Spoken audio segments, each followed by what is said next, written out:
Hello, I'm Alan Kohler, founder of Eureka Report, finance presenter and columnist for the ABC. And I'm James Thomson, senior Chanticleer columnist at the Australian Financial Review. And we are the Money Café. G'day, James. Now, the US Federal Reserve cut interest rates last night by 0.25%. Hardly a surprise, I guess. No surprise, but still interesting, isn't it? I reckon it's a choose-your-own-adventure moment. Alan, do you believe that the Fed's cutting because the jobs market's cracking and the US economy's going to roll over? Or do you believe they're cutting as a little insurance policy and they're going to juice the economy and perhaps send inflation rising? I don't think markets are priced for either of those things, but it's an interesting. Well, the market's certainly not priced for a recession, that's for sure. Not that there is going to be one, but still. I mean, I suppose all the coverage was around the new Fed governor, Stephen Moran, dissenting in favour of a 0.5% cut. But I mean, not only is he a political appointment, he's still holding his job as chairman of the economic advisors. So he's basically still a political animal. Yeah. What I found interesting, Alan, is in addition to dissenting, we think he released a dot plot, which is the Fed's, the Fed puts all these projections of where they think the economy is going in the next 12 months. He thinks it looks like Stephen Moran's projections are that the Fed will cut 7 more times, which would be taking interest rates down 1.5% to about 2.75% sometime next year, which would, that's even more than the market's expecting. He's just trying to please his boss. Is he? Yeah, probably. I mean, it's a meaningless forecast, I guess. But it is, but it's the direction of travel, isn't it? And cast forward 9 months or so, there'll be a few more Stephen Morans on the Fed. If they all start thinking like that, then suddenly the vote's a bit different, isn't it? And inflation's on the rise again, I guess. Yeah, well, that's the thing they're going to. Yeah, I mean, inflation's already on the rise. Certainly nowhere near the Fed's target. Now, whether the target's too low or not, I'm not. Is a matter for debate. But yeah, this is a really tricky situation. I mean, the Fed sort of painted this as a risk management cut, a bit of an insurance policy, which is we have heard before, notably in 2007. That was the Fed cut 50 basis points in September 2007, and that was just a little bit of risk management as well. So, yeah, I've no idea. I don't think we're heading for a crisis or anything like that, but there's a lot going on here. I spoke to a guy called Niall O'Sullivan, who's the chief investment officer at Mercer. He threw up an interesting hypothetical. The concern is around Fed independence. It's around monetary policy. It's around inflation spiking and the long-term bond yields going up, and that creating some sort of debt crisis. And in previous debt crises or moments of crises, really since the GFC, we've seen central banks club together around the world, open swap lines, do things to support the system as a whole. And O'Sullivan asked an interesting question. Given in a protectionist world, do you think central banks would club together in the same way they have in the past? I don't know the answer to that, but I think it's a fascinating question to think about. It is, and it's perhaps worth in that context, it's worth noting that it wasn't just the Federal Reserve that met overnight. There was also the Bank of Canada, which also cut by 0.25%. The Bank of Indonesia met yesterday, 0.25% cut. And the Gulf Cooperation Council, which is the central banks of Saudi Arabia, UAE, Qatar, Bahrain, Kuwait, and Oman, all cut by 0.25%. And also, overnight, the Bank of Ghana cut by 3.5%. Oh, yikes! From what to what? Do you know? Yeah, from 25% to 21.5%, and the Bank of Ghana's policy rate was in fact 30%.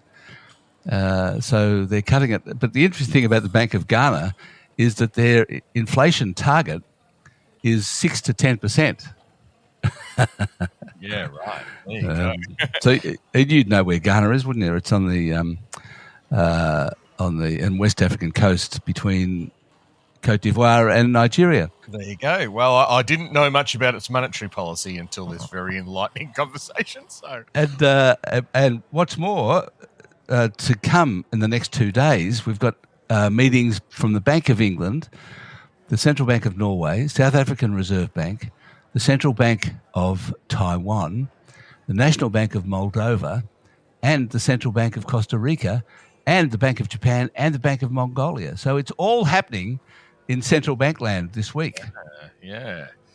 The Central Bank of Mongolia. Wow. Yeah, there you go, everyone. Well, of course they've got one. Yeah. It is.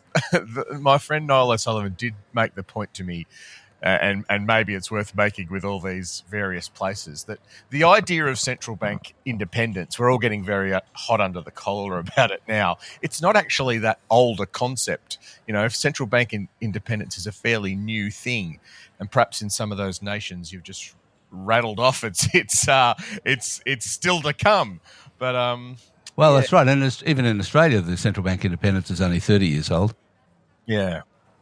It's true. Since when Peter Costello did an exchange of letters with them. Before that, it was kind of the governor reported to the treasurer.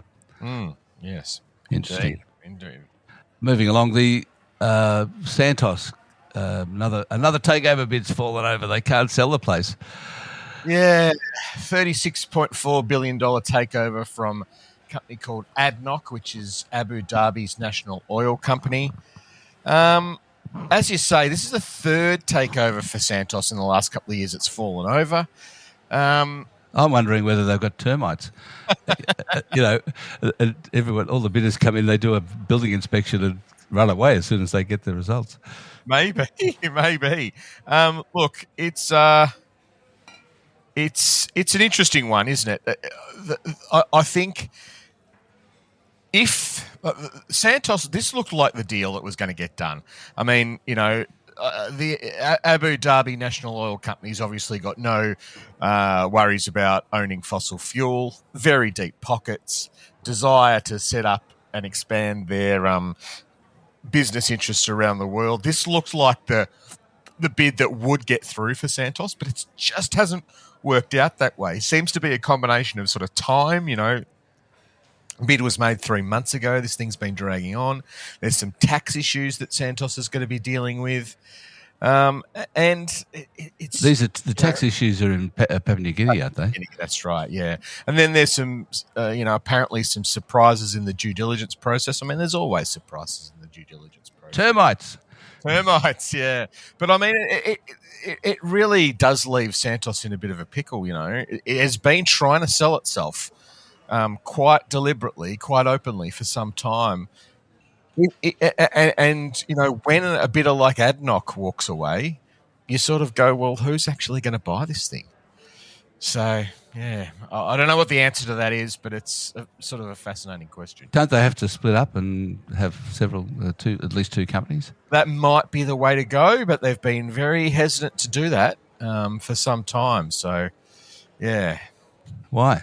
Well, I think selling is it because the CEO can't get paid enough if the company's smaller? Alan, you cynic. Look, I think there is risks in a there's risks in a sort of breakup as well, because you're not sure who's going to do shareholders. The way to think of it is there's bits of this that shareholders really want, and there's bits of this that shareholders don't particularly want. So who's going to be the buyer for the Australian gas assets, for example, is not clear. Everybody wants the PNG assets and the prospective growth parts of the business. Not everyone wants the sort of more mature East Coast gas assets in Australia. That seems to be my reading of it. So, yeah, the breakup might work or it might not. They're in a bit of a strategic pickle, I think. A strategic pickle. That's very good. Okay, all right. Anyway, the best story of the week was Super Retail Group, wasn't it? With the the CEO's been having it off with the HR manager, which wonderfully is the same situation as got caught on the Coldplay kiss cam, the CEO and the HR manager. Well, yes. So there's some sort of relationship between the CEO, now former CEO, and the former HR manager. There was what the board of Super Retail Group has said in terminating Anthony Heraghty is that the disclosures he made about that relationship were not fulsome. New information's come to light that they hadn't been told about, and that's been enough to send him out the door. This whole thing's been an absolute mess. Legal cases flying everywhere, whistleblower cases, Fair Work Commission cases. The headline in your piece said the inside story of the CEO's departure. So what is the inside story? Come on. Well, I mean, the inside story is that the board has mishandled this. I see. Right. This relationship, some sort of relationship, has existed. The disclosure about it hasn't been fulsome enough. But meanwhile, the board has gone to the mat to defend its CEO in court, in public, without now seeming to have the full information. Well, that seems to be the case, that the CEO hasn't been entirely forthright in his disclosures to the board. So I don't know. Yeah, what were they supposed to do? Well, I guess be sceptical. Yeah, one answer. So when he says, "No, nothing's going on," they should have said, "Oh yeah, right." Well, they did an investigation. I mean, you're right. You do, when someone's not giving you the whole story, it is hard to it's hard to get around that. But anyway, I just think this has been a pretty sorry tale for everyone involved, including the two whistleblowers. Yeah, what happened to them? Well, they're still going through these legal fights. So what are they after? They want some money. Yeah, they're seeking damages, or they've got a claim against the company. For what? It's for bullying, isn't it? Yeah, it's part of that. Yep, bullying, victimisation. There's a whole range of allegations. Are they saying who they were bullied by? Several people at the company. Oh, right. I'm being careful here, Alan. It's before the courts, and fair enough. Get you sued. Yeah, we don't want that. No. Yeah. Yeah, fair enough. And the other story of the week, perhaps before we move on to questions, is John Lyons getting monstered by Donald Trump. Yes. The ABC's John Lyons. What did you make of this, Alan? I mean, I wondered when it happened. I thought, Trump probably thinks, beating up on a reporter plays well, but I think most people would be looking at this saying, a bit of how should I say this? A bit of larrikin Australian questioning. Nothing wrong with that, is there? No, so John seems to be doing a piece for the Four Corners on the money that Trump has been making as president, and so he's fronted up at the press conference in order to get a grab for his Four Corners piece, right? And I imagine, I haven't spoken to John, but I imagine he couldn't be happier. I mean, he's hit the jackpot. He's absolutely hit the jackpot. It's fantastic. Yeah, but that night I had a graph on the ABC News showing what Trump has made and where from. Which possibly. I thought this was a stunning chart. You saw it, did you? Oh, good. I did. I mean, I think you had the total figure was about $3 billion, wasn't it? 3.37 billion. Yeah, much of which is from crypto. That's right.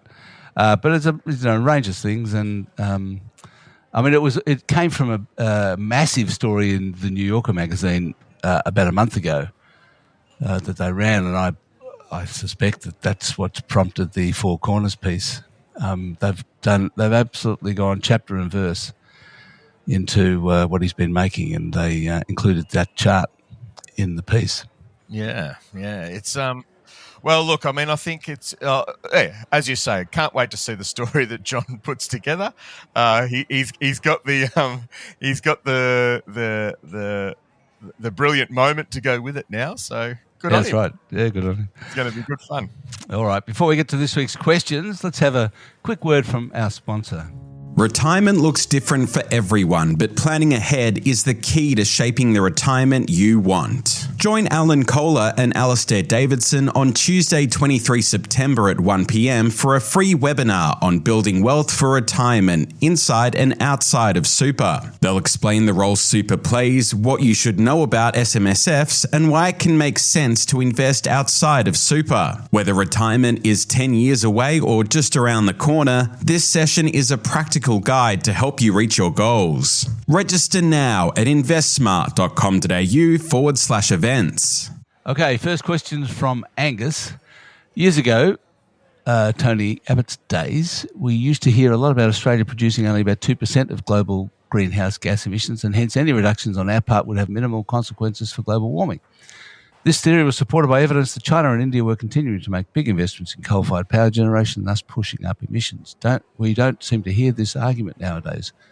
Why the change in rhetoric? I think we do, Angus. I think that this is the foundation of the argument from people like Andrew Hastie, who says we should drop net zero by 2050, which is that I think it's less than 2% now. It's like 1.2% of global emissions, and it is definitely true that whatever Australia does will make no difference to the climate. But it seems to me this is the coffee cup out of the car window argument, which is that it's only one coffee cup, it's not going to be a big deal.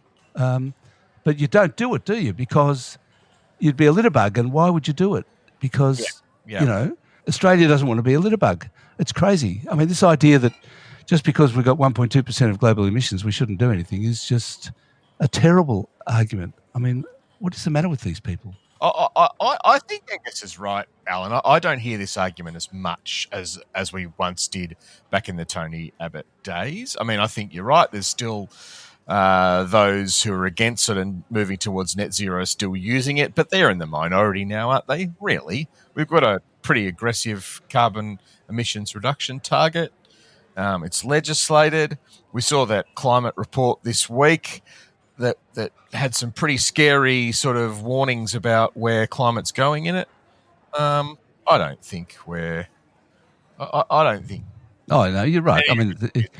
The other thing that's changed a bit, Alan, particularly with China, is they are pumping a hell of a lot of money into emissions reduction themselves. Now, whether that's bringing the whole total down, I'm not sure, but they are definitely one of the biggest investors in this area. Yeah. And they're not worrying about, community consultation as they ram through renewables either.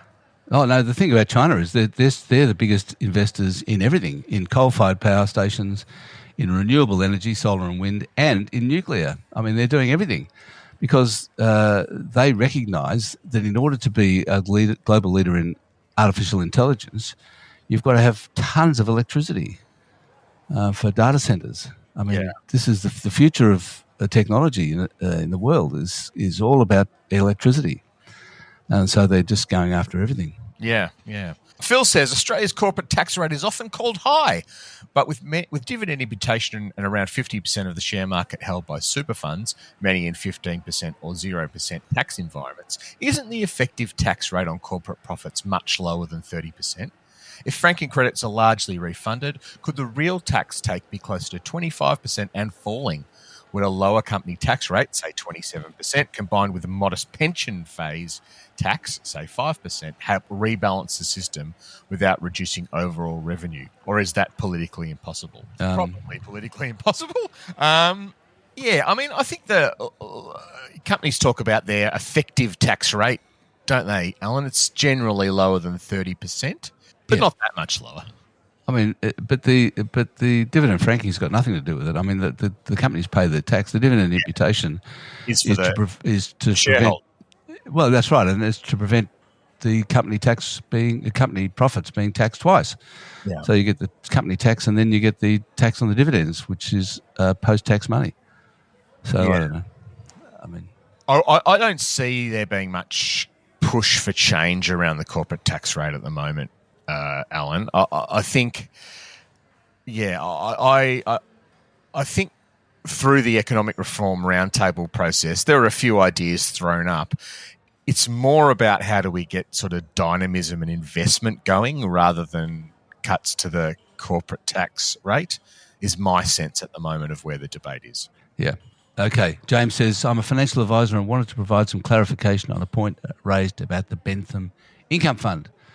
I take objection to Stephen's comment regarding advisors receiving commissions. Yes, when we talked about Bentham Income Fund, Stephen Main did say, watch out for commissions being paid, because somebody asked somebody mentioned that their financial planner was recommending they invest some money into the Bentham Income Fund, and Stephen said, watch out for commissions. And James is pointing out that commissions were banned in 2014. So, and that's true. So thanks for that, James. We'll take that on board, of course. Yeah. Stephen says he's got a long question here that I'm going to summarise a bit for us, Alan. Long-time follower. With all the AI buzz, he thought he would send us an article from the MIT Sloan School of Business that was worth a read. It says the article's about why AI will not provide sustainable competitive advantage. Part of the reason is that it'll be commoditised and everyone will be able to use it, which is a reasonable argument. But he says, I'd also thought I'd mention there's a growing body of AI experts saying that coding is as important as ever. And although it will be sped up by AI, the fundamentals are still critical. So if kids or grandkids are considering what to study, do not discard software engineering and such discipline. My view is that these skills will increase in value because critical thinking plus deep expertise plus AI is a very powerful combo. AI by itself is a bit like a hammer in my 10-year-old's hands. It's a really interesting question, Alan. The question of sort of, we've talked about what to study, and I've got a 17-year-old going through this at the moment. But I spoke to a guy from an AI business called Harvey AI this week. It's for lawyers. So that they sell a sort of chat GPT for law firms. Very successful, started 3 years ago, already worth $7 billion. I mean, the way these valuations are moving is just incredible. His point, though, I asked him what he doesn't think people are talking about enough when it comes to AI. And his point was training. And if you think about it, a lawyer or an accountant or even a journalist, when you started your career, you had to do the crappy jobs for a number of years, the really sort of hard graft, boring jobs for a couple of years, because that was how you did your apprenticeship. It was how you learnt about the sector. You crunched the numbers if you're an auditor or an accountant. You went back and wrote case briefs if you were a lawyer. You did the sort of boring stuff in journalism. But now AI will mean that you don't need to do that. So how do we train people? And is somebody with 3 years experience in accountancy or law different from somebody who had 3 years experience 10 years ago? I think it's a really interesting question about how we learn and train and what value you place on experience. I don't know the answer, but I think it's an interesting question. I agree with you. In fact, I think it's possibly the most important question around AI is what's going to happen with entry-level jobs, because people as they start a job, as you point out, are more like AI than they are later in their career, because as you get older and as a human being, you attain more experience, which is something, and more kind of knowledge and basically human understanding of stuff that AI will find it difficult to have. But AI has basically got the same stuff, the same skills as people who just start out. Yeah. And so they're the ones who are going to miss out. I think you're right. I mean, it's a real problem about how do we train people? How do people start off? Yeah. No, I don't know what the answer is, but we're not thinking enough about the question. No. Thomas wants to take issue with one of my comments about the illiquidity of private credit market and the broader assumption that this may lead to less volatility. Is Alan taking sufficient account of the rapidly growing derivatives market for private credit? I'm definitely not, Thomas. Is there a derivatives market for private credit? Apparently there is. The US market for collateralized loan obligations. Oh, crikey. Collateralized loan obligations. That's what caused the GFC. It is, yeah. Anyway, apparently they're back. Well, Thomas's point is that there's a bunch of this funky stuff that's starting to, people are starting to get into. I take the point, Thomas. I must confess I'm with Alan a little bit at the moment. I'm not sure this is the same level or the same sort of lack of scrutiny is being applied to these funky stuff as we saw during the subprime debt crisis that led to the GFC. I think regulators around the world are watching private credit very carefully. They are a little bit concerned that they don't know what they don't know about private credit, including in Australia. But I have the sense it's being watched pretty closely and will continue to be watched just because it's growing so quickly. I don't think private credit's necessarily subprime. We shouldn't think of it that way. There's a lot of very large businesses that are being financed by private credit in sort of almost traditional ways. And I think that the argument that this can be less volatile and less risky because the debt is being held by life insurers, pension funds, superannuation funds who have much longer term horizons is reasonable. It's definitely an area you want to watch, but I don't think it's I don't think the systemic risk is quite there yet. No. That's good. I'm glad to hear it, James. Thank you. Yeah. Sean says, I recently read Fully Automated Luxury Communism by Aaron Bastani, which makes an optimistic case for the trajectory of technological development. He argues this could lead to a state of abundance where everyone can overcome the necessity to work while meeting the material needs of anyone. The thesis relies on Moore's law, whereby the price-to-performance ratio of technology decreases exponentially over time. Applying this principle to automation and AI, energy generation through solar and wind battery storage, and resource extraction from the massive off-world deposits using reusable rocket technology. So this is getting minerals from space. This could all lead to a system that produces enough goods for everyone to live comfortably at near zero cost while mitigating catastrophic climate change. Now, Alan, what are your views on this utopian view of the world that Sean's put forward? Could we use AI and clean energy to meet the material needs of everyone? Well, I want to have some of what Sean's having. I mean, I reckon good on you, Sean. Fair enough. He's walking around in a absolute haze of optimism, and fair enough. Good on you. Look, Sean's view, though, Alan, isn't like wildly out of kilter with the world. The challenge I'd have for you, Sean, is how do we get there? You can see a world where the marginal cost of everything's pushed down towards zero by AI, but imagine the sort of pain you have to endure as we've just been saying, as people are tipped out of the workforce or people can't get into the workforce. We have to figure out how we're going to have a universal basic income or fund a universal basic income to allow everybody's... Well, that's the thing. I mean... it's not the destination I disagree with. It's the path to get there that seems paved with anger and resentment and... Sure. Yeah, I think the flaw in Sean's optimism is the idea that it'll be distributed. The gains from all this luxury communism, as he puts it, will be distributed properly. I mean, what's going to happen, it seems to me, is the way things are going at the moment, is that all of the gains from technology are going to be collared by the billionaires and the elites, and the people down the bottom aren't going to get any. I mean, that's the way it's going anyway. Yeah. So okay. So you got to go, so we'll just do one more question from Ashley. I'm writing as a small shareholder in Mantle Resources, a WA-based mining exploration company, regarding some activity that raises concerns. I invested in Mantle due to its tenement adjacent to De Grey Mining's ground in the Pilbara. De Grey drilled in the area but did not release results before being acquired by Northern Star. Since that acquisition, Northern Star has purchased Mantle's tenement for around $13 million, roughly double Mantle's market cap at the time.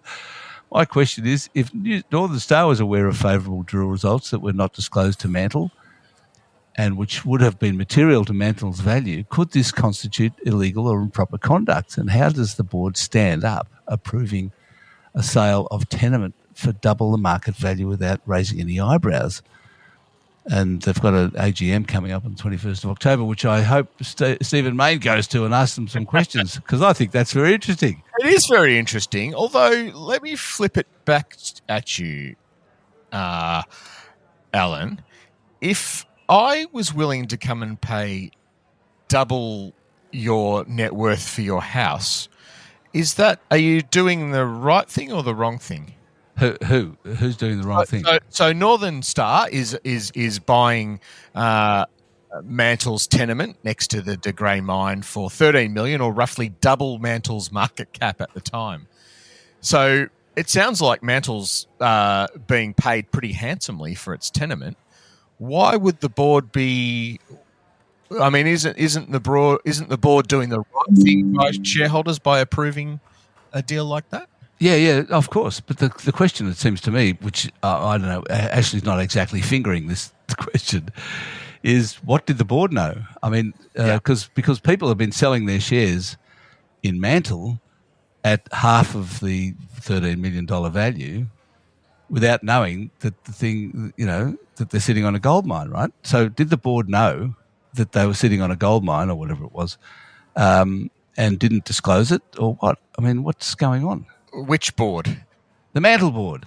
I don't think Northern Star's at fault. I mean, if they want to pay $13 million for Mantle's tenements, fine, whatever. But the question is, what did Mantle's board know, and when did they know it? Yes, I don't know the answer to that, and I feel like I'm on slightly shaky ground here, I confess, Alan. No, we both are. We're very shaky ground. But I reckon this is a matter for ASX to have a look at that. Yeah. Okay. Well, we'll get our chief detective Stephen Mayne onto it, I think. Oh yes, very good. Okay, excellent. Okay, thanks very much, James. You better rush off, and we'll be back. I'll be back next week with Stephen Mayne. Send in your question to themoneycafe@eurekareport.com.au. Until then, I'm founder of Eureka Report, which is part of Intelligent Investor now, and also finance presenter and columnist for the ABC. And I'm James Thomson, Senior Chanticleer columnist at the Australian Financial Review.